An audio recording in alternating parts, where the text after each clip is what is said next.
Alrighty. So if you guys have any questions like that, feel free to list them out. At the end of things, we will try and circle back to them. If we run out of time, then you will receive an email afterwards with the questions attached. Again, we're ERP Fixers. We're here with us, and today we're going to be talking about currencies and exchange rates in SAP and S/4HANA.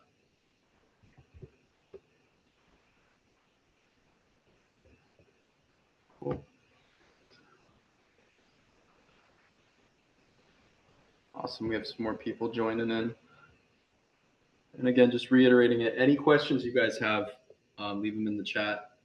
Any topics you want Ashish's opinion on or any ideas that you have on the slides, just let us know. And yeah, so what is ERP Fixers? ERP Fixers, so basically we provide top quality experts in the core SAP modules. We're focused all around SAP. We have a specialty in FICO.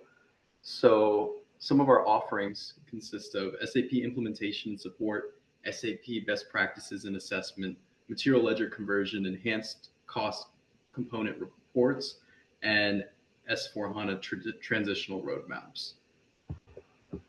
Awesome. I see your comment below. Okay, cool. I'm going to hand it over to Ashish, and yeah, everyone have a great webinar. Yes, thank you, Robbie, for the introduction on the topic. Hello, everyone. My name is Ashish Sampat. I see some of the familiar names joining, so thank you all for your interest in this topic. I think those who have seen some of the prior webinars from ERP Fixers or other platforms are aware of some of the things that I've tried to help the community with. One of them is the books part, apart from consulting. So these are the three books I had the honor of authoring for espresso tutorials, and some of them also translated in various languages. Again, greetings to all of you from Chicago, which normally is not that warm, but today it's almost like 95 degrees Fahrenheit, 32 plus, or almost 34 degrees in Celsius. So greetings, everyone. Thanks again for joining. So let's talk about the topics we'll cover today.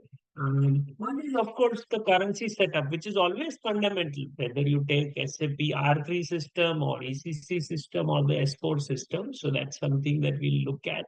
And also, what is different?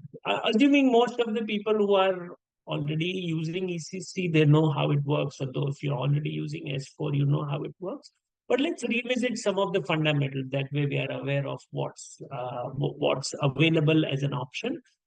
The FinST ledger, which is again the core of the ledger and currency setup. And interestingly enough, SAP didn't give a separate transaction for ledger, separate for currency. They combined it together.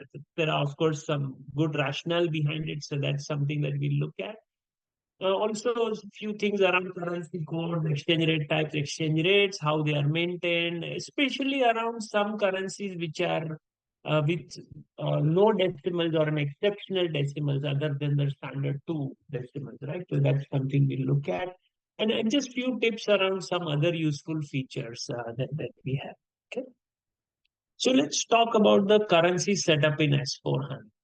And there is one SAP note that I have tried to focus on in the next 3 to 4 slides. That's this SAP note 234401.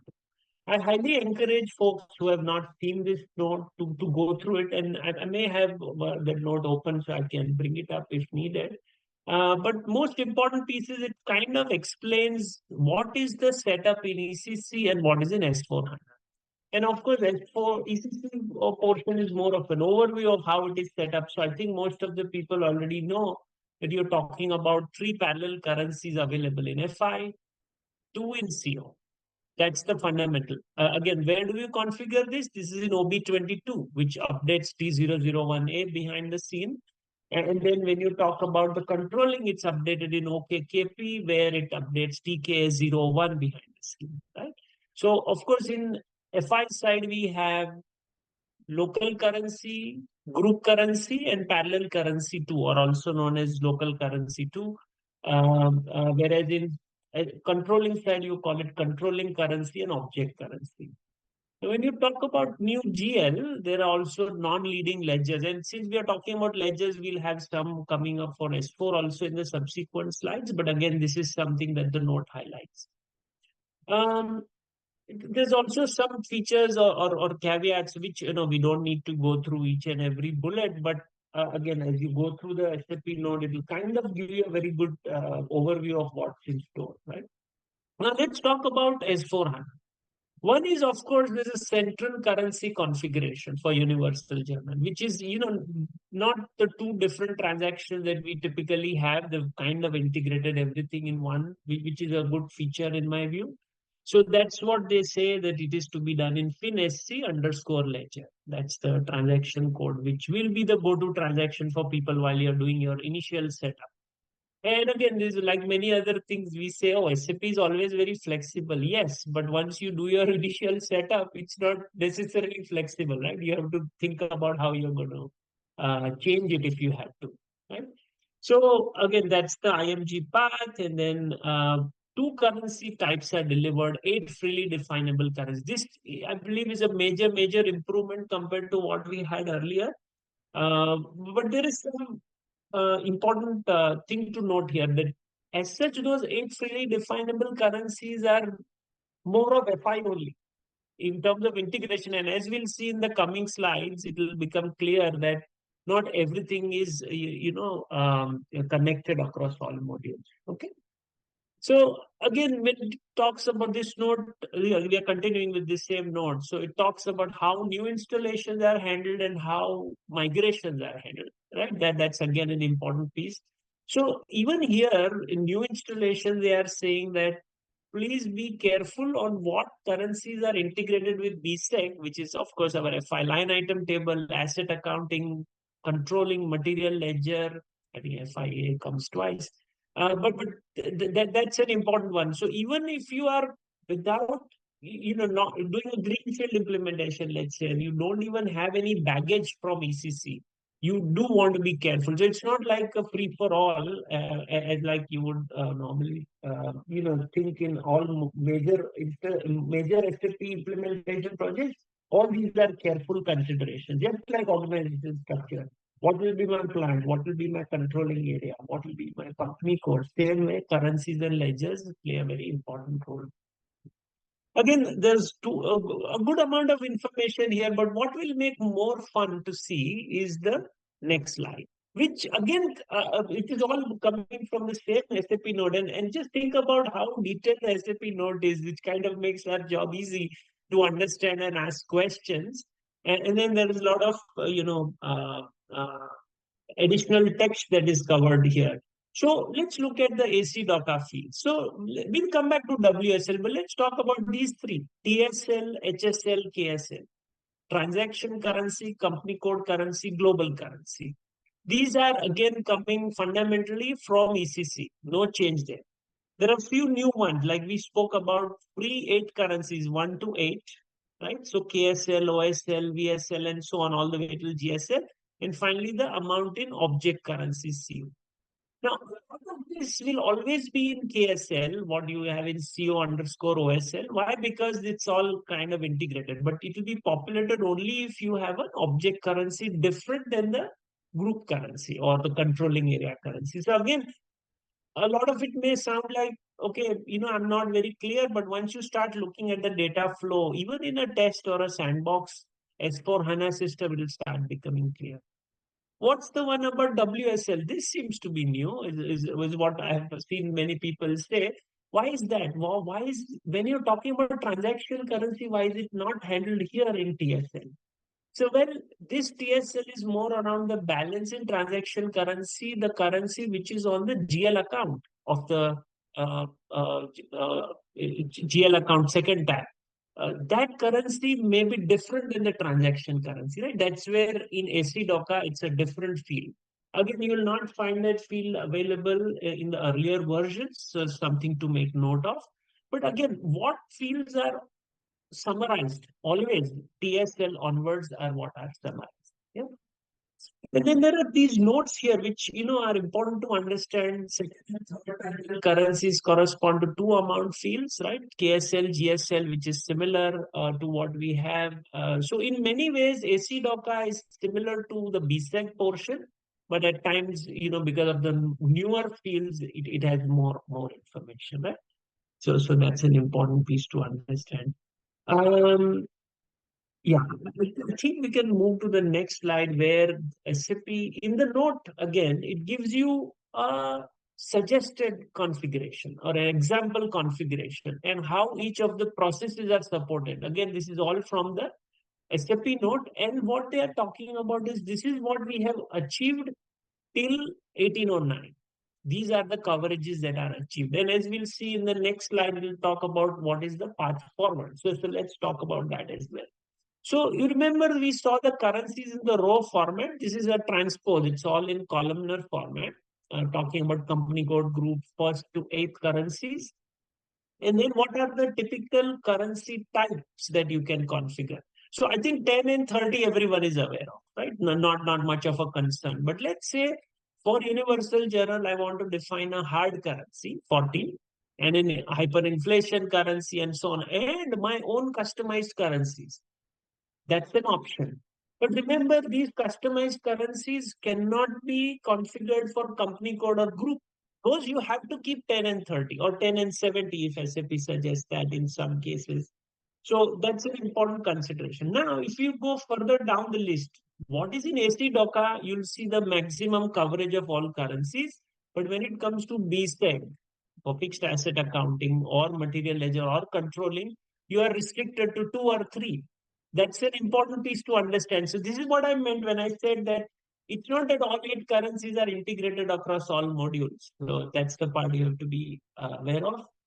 When it talks about the supported processes, and this is also an important piece to highlight, that if you're talking about real-time currency conversion through AC DOCA, all are covered, balance zero, all are addressed, open item, foreign currency. But now when you talk about other processes coming beyond, so GL allocation, if the GL allocation is initiated from AC DOCA, then yes, everything is covered. But if you're talking about the legacy transaction, if you want to call it, the KSU5 or KSV5 assessment and distribution, which are done through CO, they are only done with two currencies, right? The same way what you see here in controlling, the same way here. And when we talk about COPA allocations, KEU5, that again is two currencies, fixed assets, three material ledger, three CO settlement and CO reposting.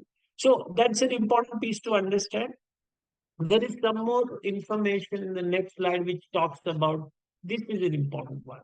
That our goal is to implement full process integration on all currency field in all processes. That's their info. That's their main stand. And of course, we looked at the table, and as of these modules, we are talking about the coverage which we saw in the previous one.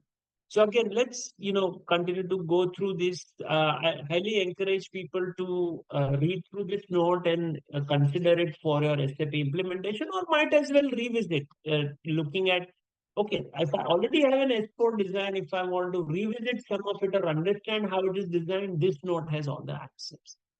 There are two other notes which we will come to in the references section, which will talk about other topics. In fact, I already see one question to talk about functional currency. So yes, if time permits, we'll definitely go through. Okay. Good. Let's go to the next slide. Yes. So now this is something that I put together. This is not in the SAP note. I thought of highlighting the evolution of all our total statements. So if you talk about classic GL, GLT0, obviously most people who have worked on classic GL will remember. And GLPCT is the profit center accounting portion which was available as a part of classic GL.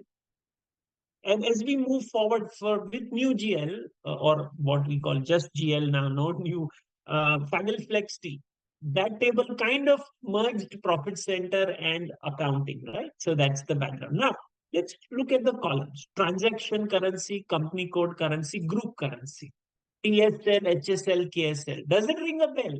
These were the same fields which we looked at for AC DOCA. So it's something that's has some history built behind it.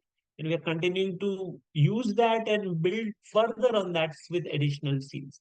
So similar fields are available in GLPCT, and that's how the classic GL and profit center accounting, Ledger 8A were merged together. Let's go further. If you talk about consolidation, and here I'm talking about ECCS portion, which was used to be a very nice feature available in the earlier days, of course, replaced with latest being group reporting, but in between there was BPC, business planning and consolidation. But again, here also similar concept, TSL, HSL, KSL. Panel flexi, of course, same. Now, when you're talking about Faggle Flexi or new GL in S4, you have one more field, OSL XXX. And again, XXX, as you would have imagined and seen, it's nothing but the posting period. So if you're talking about posting period 9, so it will be TSL 009 or HSL 009 and so on. Okay. And COSP, COSS, which is again our controlling primary and secondary cost posting table, we used to have WTG, WOG, WKG as the currencies. So of course, this is transaction, object, and group currency or the controlling area currency. And now, lastly, the latest one, AC DOCA. These three fields are available, but we have those 8 more fields. Right? That's the main takeaway for the team here. And again, it's all around the evolution, right? So a lot of it goes to show that we have built on what existing fields that are already being used, and then many more fields are available. Okay. Now, a question may come up, where can I exactly see those currency fields? So when I was exchanging notes with Paul Ovishele and trying to, finalize the slides, he gave a very good suggestion that, why don't you include a screenshot of a FI document, financial accounting document, where you can see those 3 currencies. So I said, why not? It's a good idea. So again, the colors don't represent anything. It's more of a visual. So it's a document currency. This is an example of a Swiss franc document currency, local currency being euro and group currency being US dollar. So look at the few things that are available. And as you'll see, the amounts are different, right? And as I think the team may be aware, Swiss franc and Euro and US dollar are kind of almost pegged together with a 0.999 kind of a rate, versus euro has a little different rate. That's why you'll see a little different answers here. Yeah. So that's one. The other piece that I would like to highlight is how the trial balance looks like. And in this example, 2 currencies are configured. So one is the local currency and second is the group currency. So one was euro versus US dollar. Now, don't get mixed up with the column heading that comes here. This column heading is common for both global currency, but actually this one is the euro and this one is US dollar, which is apparent here in this place right here. Of course, trial balance, a long list, right? So I kept it in 2 different screenshots. So again, so just to recap, currencies, multiple currencies available, integration point of view, 2 are integrated in most cases, 3 in some cases, but AC DOCA or accounting document actuals, the new table in S4 has, 8 more currency fields available. Okay? Yeah. Let's go back to how would the currencies in ECC look like. And we look at, financial accounting and material ledger, where some of the things have changed a little, right? So which is what we want to highlight. So when we talk about FI currency setup, it is in OB22, additional local currencies, apart from the company codes currency mapping, okay, Y6 or whatever, which is at single level, but there is a parallel currency to it's coming from OB22. Now, this transaction has been replaced with FinSC ledger, and we'll look at that. Now, when you go further on the right, controlling side, OKKP is where we do the maintenance of controlling area currencies. Obviously, 10 will be same as company code and 30 will be the group currency or the controlling area currency. But now when you go to COPA, you'll have KEA 0, you maintain 10 and B0, which is company code versus operating. Now, even though we are talking about different names, fundamentally the currencies have to be same. Right? Otherwise, you'll have reconciliation issues and just lack of reporting, proper reporting. So if I have a euro and USD example from our previous slide, local currency, company code currency will remain euro, but the group currency, controlling area currency, operating currency will be US dollar in that example. Yeah. And then the material ledger portion, which is again defined through OMX2. That configuration is still needed, but there is a default material ledger type 0000. That's again removed because you have to, ensure that currency transfer from FI is enabled. And we'll look at that screenshot in the next slide. But this is the gist. In ECC, we had, these four, but as you notice, different disjointed transactions, which is now all merged in the S4 version. Okay. So OB22 is still available as display. I'm in the HANA system, but when I go there, it says use transaction FinSC ledger to edit currency settings. So you'll be able to display, but no edit available. So what we have here is 10 with USD and 30 with Euro. And in another example, if you're talking about, let's say, a third currency being maintained here, what we also called second parallel currency is something that you can maintain here. And some hyperinflationary situations also you can maintain hard currency here. That is what you used to do in the earlier version. Okay. Now, when you come to OMX2 in material ledger, the top screen that you see is the ECC version, whereas the bottom two are the S4 versions.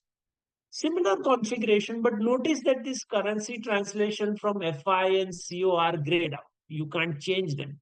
Manual is always enabled and you again can't change it. So what it would mean is this 0000, which is currency translation from FI and CO is now gone. You have to configure 0001. Why?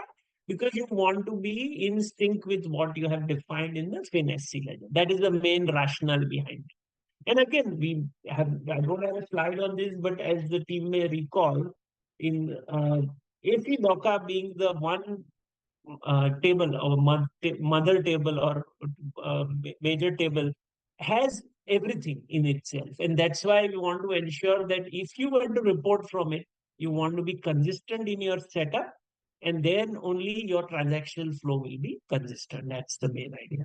Okay. Okay, let's now, since we have spoken a lot about FinSC ledger, it's time to go look at this. I think many of you have already seen this, are already aware what it does. So in this example, we have highlighted 0L, which is the IFRS or International Financial Reporting Standard Table. Some people call it base ledger, some people call it main ledger or the general ledger. Which is, of course, the leading ledger with standard ledger type. There are some about simulation ledger, controlling ledger, and so on. You'll hear this term extension ledger for those who have already been made aware of what it does. It's kind of a parallel ledger, but sits on top of the base ledger. So you'll see an underlying ledger coming up here as an example. And then an extension ledger can be a simulation ledger or a prediction ledger. So this question may come up. In the past, as in ECC, whenever there was a financial reporting to be done to the external world, I used to do it from FI. If there is an internal management reporting, I used to do it from CO. And any adjustment that is needed, I'll make it in controlling or in COPA.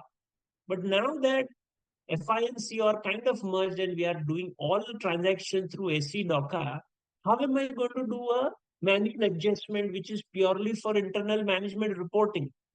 Answer is you have to post a journal entry. There is no other way out. Then how am I going to post a journal entry which I don't want to report to the external parties? Why? Because it's purely an internal adjustment. Then this is the answer. The extension ledger for, let's say, controlling, which I created for my own internal reporting, is the answer. So again, a very powerful feature. An extension ledger has another advantage compared to parallel ledger, that you don't have to duplicate all your transactions. How the parallel ledgers used to work in ECC, or they do work in ECC even today. Let's say you have a 0L ledger and 2L ledger. This is another example. Let's say I've created it for Mexico or Brazil or Peru or for Russia or for Indonesia and some other country. 0L and 2L post all transactions together.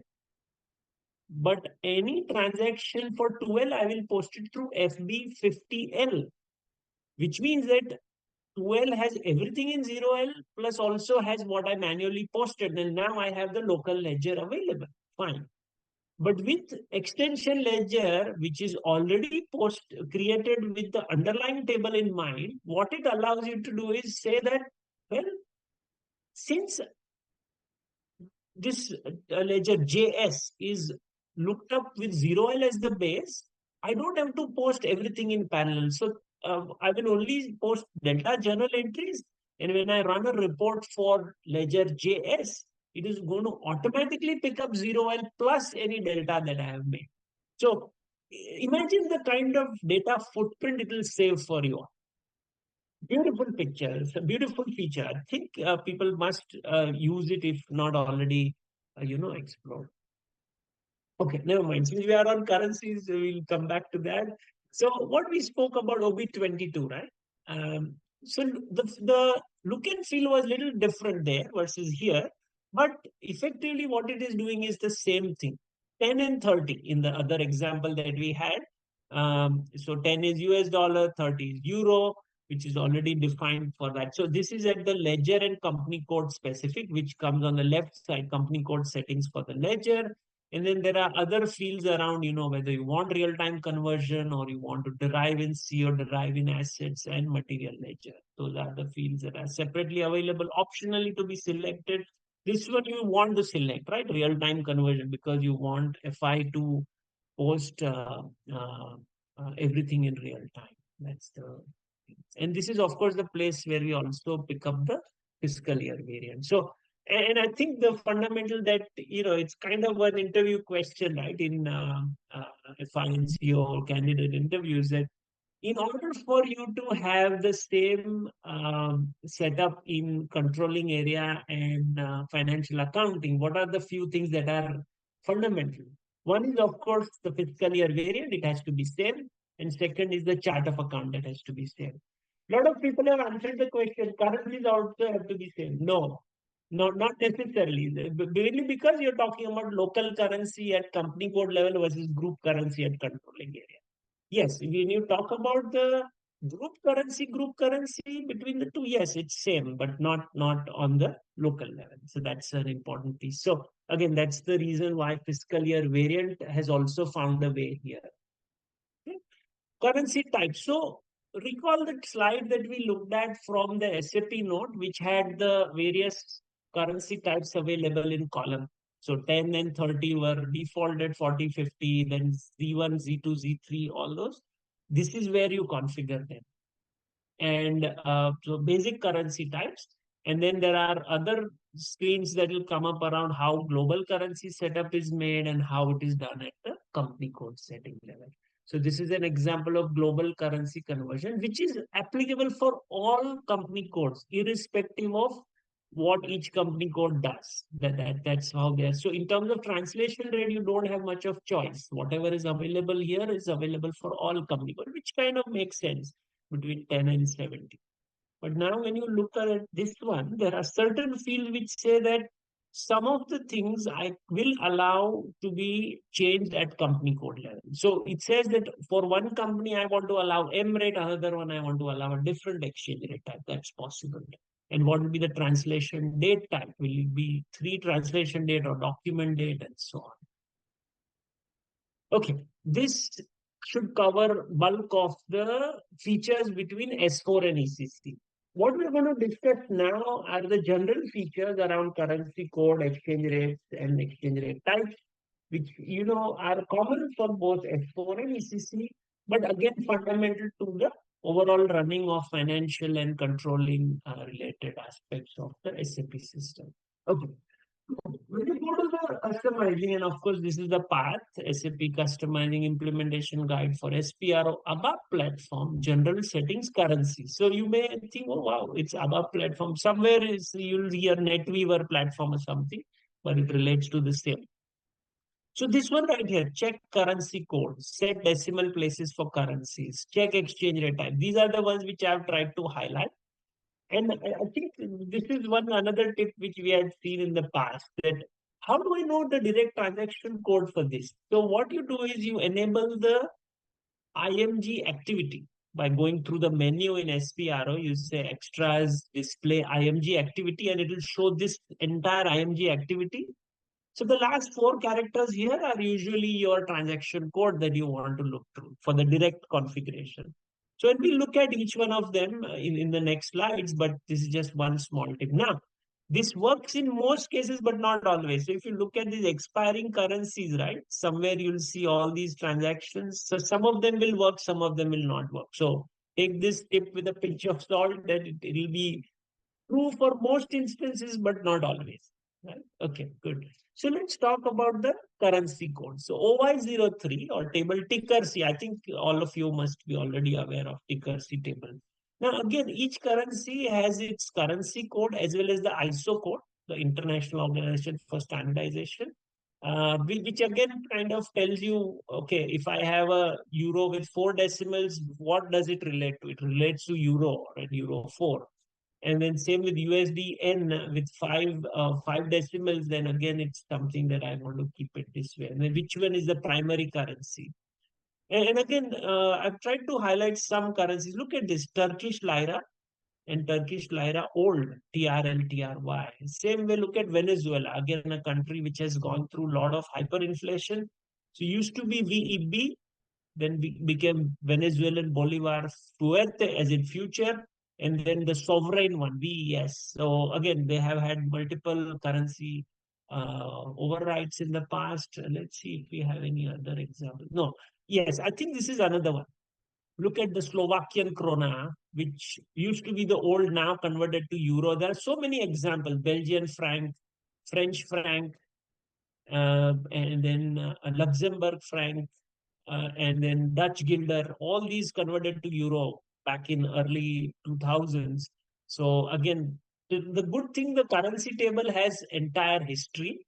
And then how is it that it's defined that this currency has expired? And we'll come to that. There is one table which highlights the expired currencies.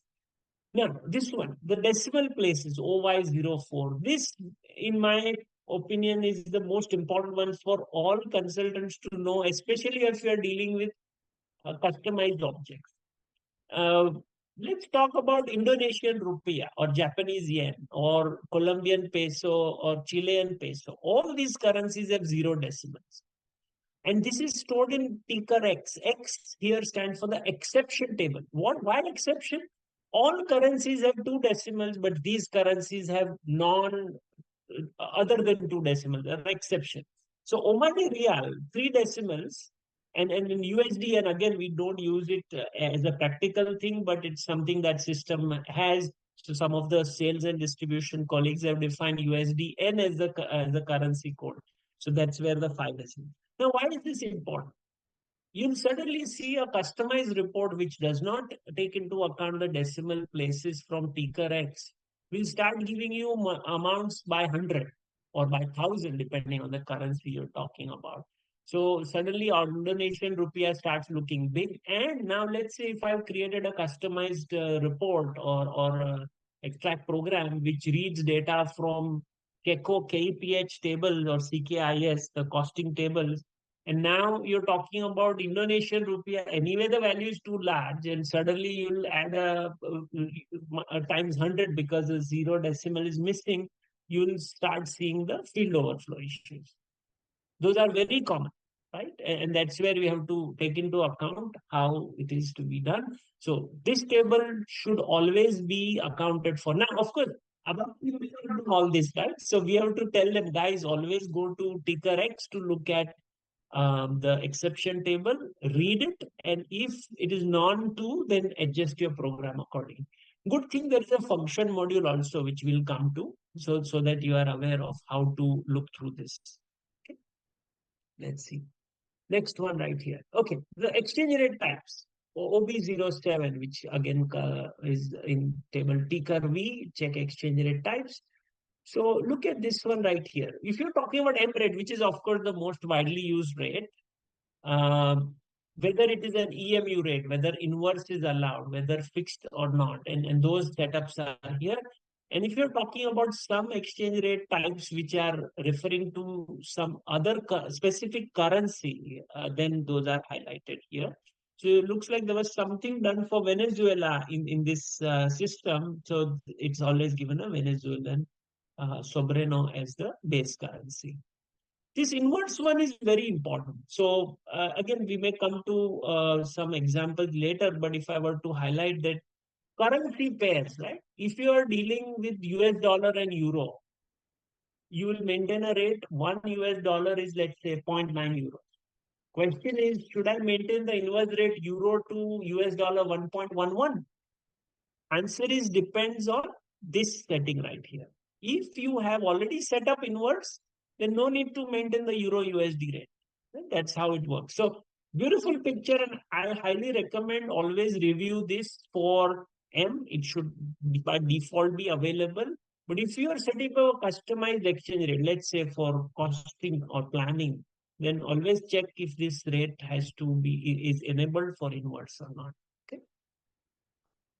Translation ratios, OBBS. So if you remember, we spoke about Indonesian rupiah because it's such a low rate, partly because of the missing currencies. Or if you talk about Indian rupee, one US dollar, roughly 82 Indian rupees. So when you're talking about Indian rupee to USD conversion, it will always create some rounding issues, right? That's where this ratio comes in picture. Most currencies have 1:1, but some currencies say, okay, I will create a ratio of 1 to 100. Even this might be a test system, that's why. But Japanese yen 1 to 1 would mean 1 USD is 100 Japanese, let's say 120 Japanese yen. But now, if you do the reverse way, 1 Japanese yen is what? 0.083 or whatever, right? So that rounding always creates problems. So, same with Korean won, they've given a rate of 1 to 1.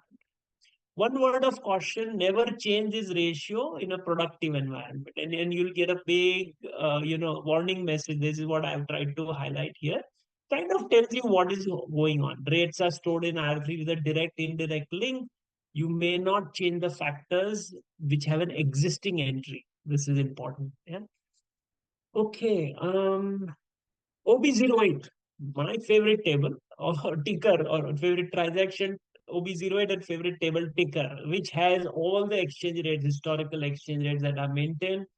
And you'll note that this is how you maintain the rates. Now, again, you'll see valid from date, exchange rate type, and currency pairs are most important fields here. Apart from that, there's an indirect quote or a direct quote, right? That's an important piece to highlight.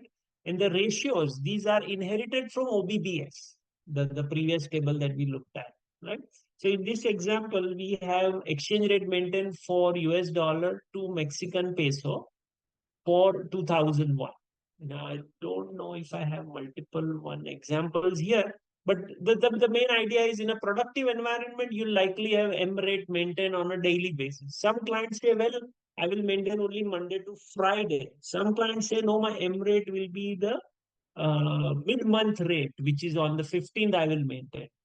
Some clients say, no, no, no, M is needed for daily purpose, but for month end, I will create a customized exchange rate type. So the moment you create an exchange rate type, you have to maintain ratios and you have to maintain their conversion factors through OB08. Now, OB08, again, very powerful, but maintenance is not always easy. And we'll come to some tricks that we can look at. Yeah, this is the one.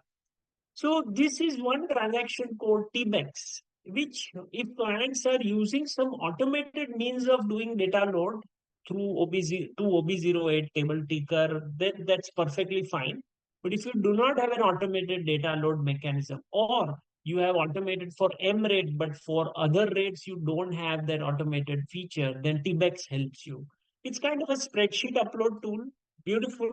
You just go to the settings, select the specific uh, uh, combination you want to maintain. So in this example, it's currency. It can be used for other examples also, but I think currencies will be the most widely used. Select direct quotation and click on the spreadsheet option.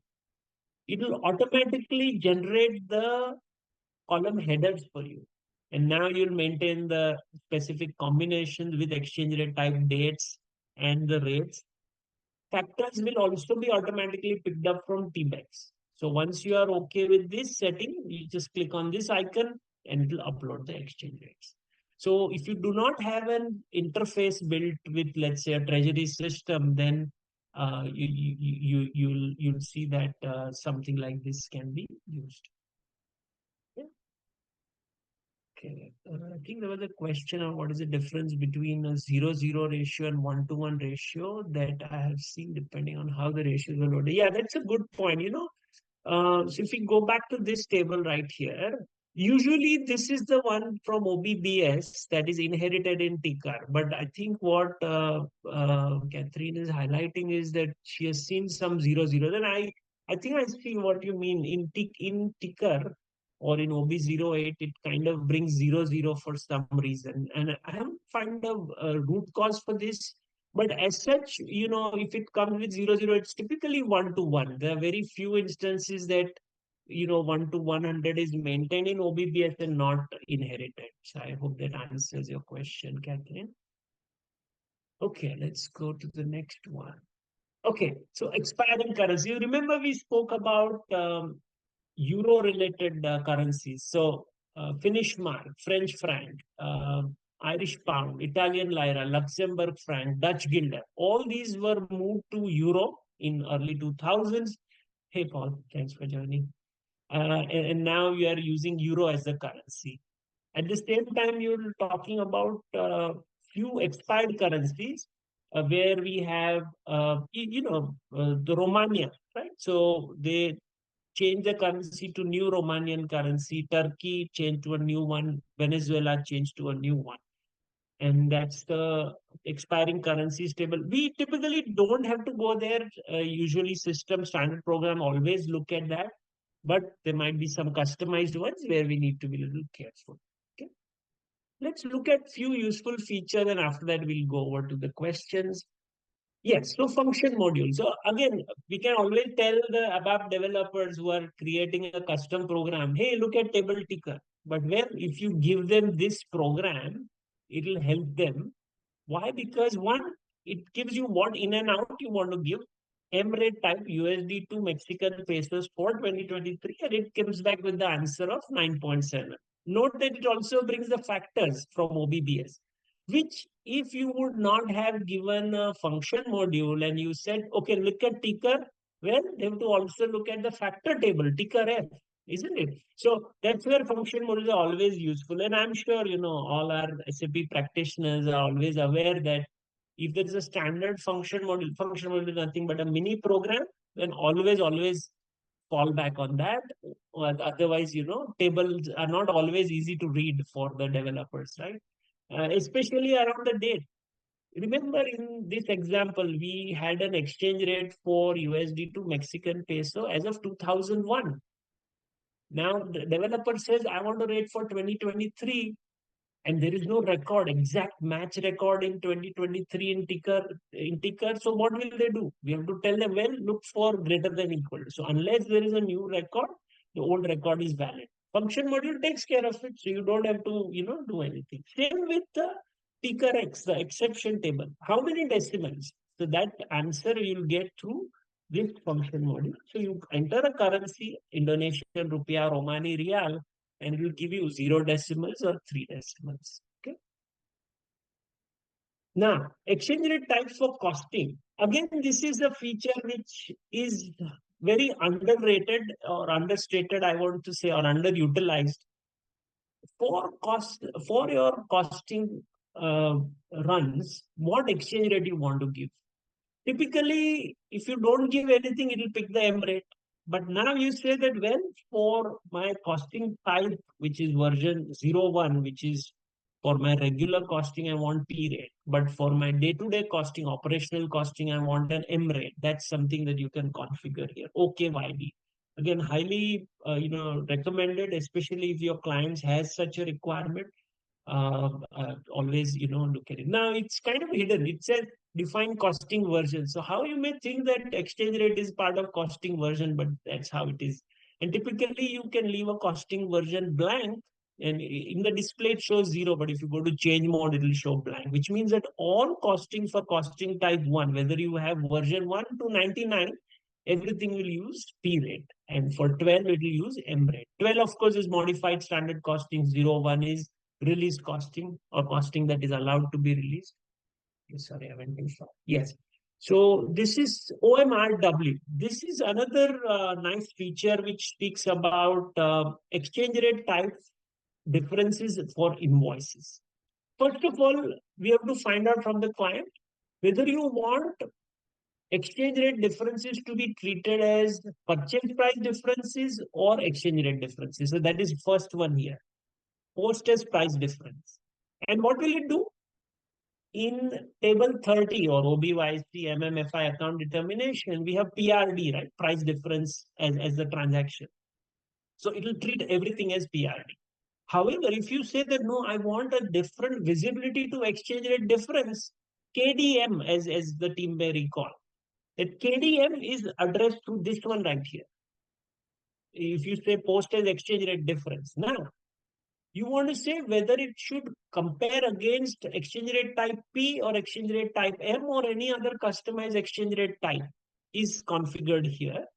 And that is something that you can enable at 2. So you say that at the time of invoice receipt, show me the difference between invoice and assumed exchange rate and post as the exchange rate difference or the price difference. So again, a useful feature, very important, especially if you're using material ledger. Why you want to give responsibility to purchasing team versus uh, somebody exchange rate? Who will you give a responsibility for exchange rate? Nobody, right? Exchange rates are determined by the market. However, if there is a price variance, it's determined by the purchasing team. So obviously, when you are dealing a lot with imported products, and there is huge price variance, purchasing team says, oh, this price variance is because of exchange rate.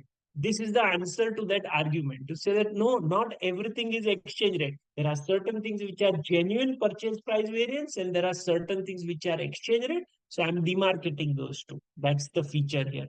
OMRW, again, highly recommended. I personally love this feature because it kind of tells you what happens at goods receipt stage, what happens at invoice stage, and then also differentiate purchase price variance with the exchange rate.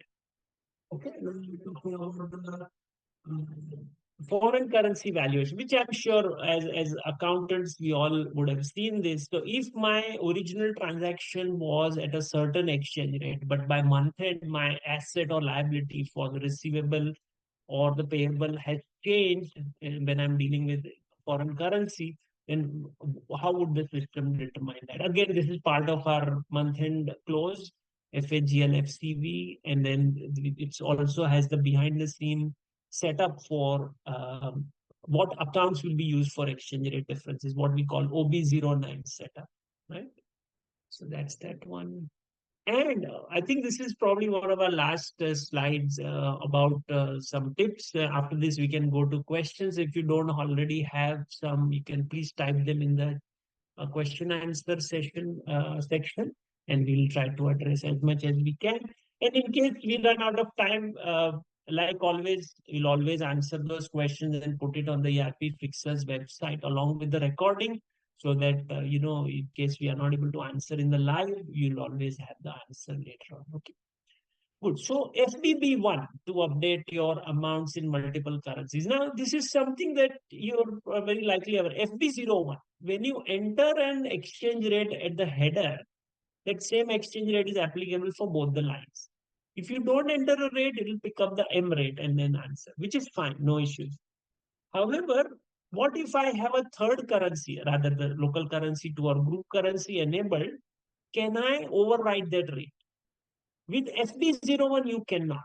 System behind the scene through OB22 will determine the rate, or with FinSC ledger will determine the rate. Now, if we want to influence the rate, that's done through FBB1. And what is FBB1? Look at the description of the transaction at the very first screen. Post foreign currency valuation, which is the same what we saw in the previous slide, FAGL, FCV. It calls FBB1 behind the scene and says that I don't want the system to do the calculations. I have already calculated the amounts. I want the system to input it. So it will say that for group currency, please override the amount to what I want the system to be. Now, under what scenario you'll do this? More around go live or acquisition. Why? Because it's very important for you to tell the system, I want you to use this rate. Don't use any other rate. Why? Because it will unnecessarily cause some exchange rate differences towards the end, which is again not very ideal. That's why you want to use this. Okay. So let's talk about the conclusion and resources and so on. So again, as for HANA, we spoke about 8 additional currencies, lot of additional options, but again, integration with other module, you have to be careful. These 3 TSL, HSL, KSL, so transaction, company code, and group are available. Again, group we call controlling area currency, local currency we call object currency in CO and so on. FinST ledger is your go-to place for setup of ledger and currency. And FBB1 we just saw can be used to update amounts. And then we also saw the function modules for exchange rate, reading the exchange rate and also reading the decimals. So that's one. Okay. Resources. We spoke about few SAP notes. This one we dealt with in detail. We at least had 4 or 5 slides on this. So highly recommend. Of course, there's a lot of text in those SAP notes. So you always want to read through the most latest current one. And then handling of currencies and controlling. That's another nice feature that this note speaks about. Functional currency. I think there is a question on that. So we'll try to cover that as much as we can. And then a lot of features that we spoke about FinST Ledger are from this book that I had the honor of writing for Espresso. For Material Ledger, of course, the best book ever is the one on functionality configuration by Paul Ovigele. Again, very useful, very informative book. Was published by SAP Press. And then there are some fundamentals which I included for currencies, for especially around OB22 and OMX2 are all in this first book on first steps in SAP controlling. These are just the pictures of the books that I had the honor of writing. This one is a beginner's book. This one is an expert tips book. And this one is the S4 Delta. We can move over to the questions if there are any, and I'll just go through them. So I have one question from Sumit about if you can please cover the topic of functional currency introduced with 1909 use cases best practices. Okay, very good question, Sumit. So if I can bring up the SAP note, which I think is here. No, not this one. Where did it go? This.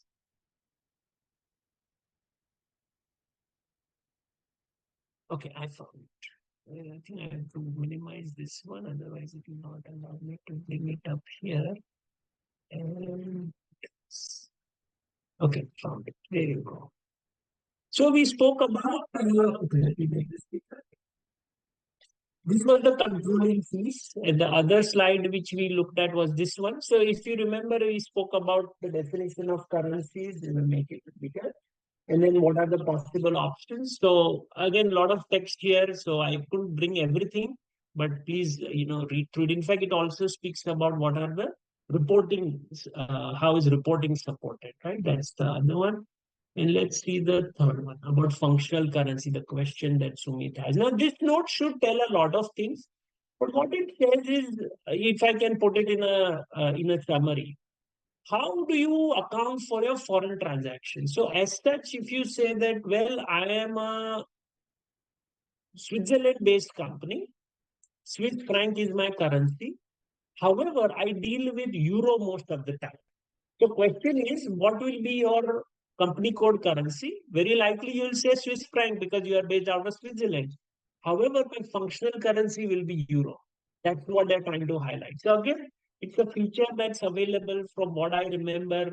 It is useful in the sense that you want to deal with some foreign currency translations and you want to minimize your impact. That's where functional currency is to be used. So I think we can see that, and I hope that helps answer your question, Sumit. Let's see, there might be a few others which we can talk about. Yeah, so Okay, I think this question is around the currency pair. That if a rate for currency pair is available, euro to USD, do we also need to maintain? I think we discussed this briefly that in OB07 exchange rate type configuration, if you have the inverse rate allowed, a checkbox enabled, you don't need to maintain. Otherwise, you need to. There was another one. Okay, apart from initial data load of opening balances, what other business scenarios can FBB1 be used for? So yes, we spoke about that. So let's say you're talking about corrections. A journal entry which posted some wrong amount in group currency. There is no other way to correct it other than FBB1. Why? Because you don't want the system to use its own exchange rate. You want the system to tell your own exchange rate, right? So there was a question about extension ledger, which I think we spoke about. That extension ledger kind of gives you the controlling flavor. And in fact, it can also be used for tax, right? So local legal reporting, tax reporting, usually for IRS report submission, most clients say that I want a separate ledger. Why? Because what you report to SEC for external reporting may not always tie to what you want to report for IRS. More because IRS has its own tax rule on depreciation and on exchange rate and whatnot. And that's where you want to use a separate one. Let's see if we have any questions around any other question that we can. I know we have only 3 more minutes.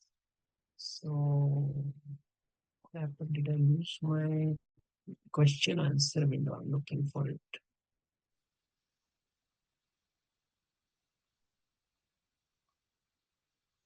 Okay, let me go back here and see. Oh, found. Okay, so we spoke about functional currency. We also spoke about translation ratio. Okay, the question was around what does the balance sheet adjustment do during FCB run? Okay, so I think this is more around whether you want to put the difference in P&L account, which typically most clients do, and the offset of that will be to balance sheet adjustment. That's my understanding. Let's see, we'll take 1 or 2 more questions. Priyanshu, in standard functionality during customer billing, the accounting is captured by exchange rate type M. How can we change to any other exchange rate type like G?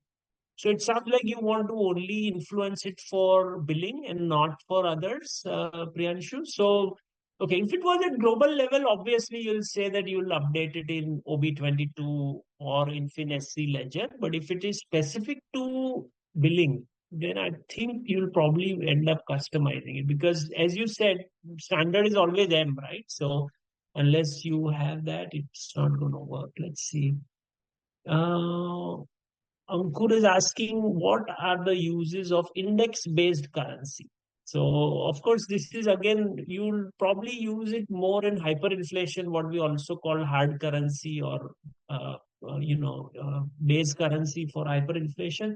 Index-based, I'm not sure if I've used this in the past, but I would think it is more around the example scenario where you have a Swiss franc example where you want to use that. Again, I might be wrong on that, so don't quote me. But I'll look through some details and find an answer.